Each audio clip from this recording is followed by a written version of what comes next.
কোরআনে উল্লিখিত মানুষের আফসোসগুলো, যেগুলোর জন্য মানুষ মৃত্যুর পর আফসোস করবে, আপনি কি জানেন সেই আফসোসগুলো কি কি? সেই আফসোসগুলো হচ্ছে, হায় আফসোস, আমি যদি তাদের অর্থাৎ আল্লাহর অনুগ্রহপ্রাপ্ত বান্দাদের সাথে থাকতাম, তাহলে আমিও আজ বিরাট সাফল্য লাভ করতাম।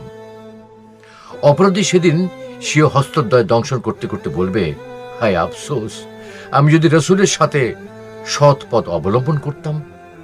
হায় আফসোস, আমি যদি দুনিয়াতে অমুককে বন্ধুরূপে গ্রহণ না করতাম যে তাকে খারাপ পথে নিয়েছিল।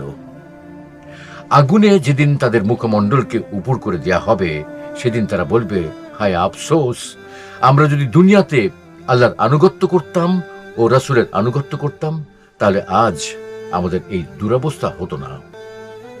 যে শয়তানকে অনুসরণ করেছে, আল্লাহর সামনে দাঁড়িয়ে আফসোস করে বলবে, হায় আফসোস, আমার ও তোমার মধ্যে যদি পূর্ব পশ্চিমের দূরত্ব থাকত।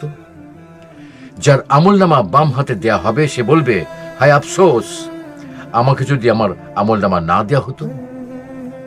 হায় আফসোস, দুনিয়ার মৃত্যুই যদি আমার শেষ ফয়সালা হতো।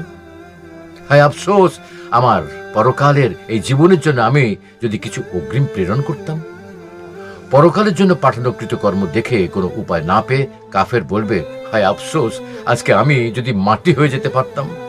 অতএব হে বন্ধুগণ, এই আফসোসগুলো আমাদের এখনই উপলব্ধি করা উচিত, কারণ মৃত্যুর পর এই ইচ্ছেগুলো চাইলেও আর পূরণ কিন্তু করা যাবে না।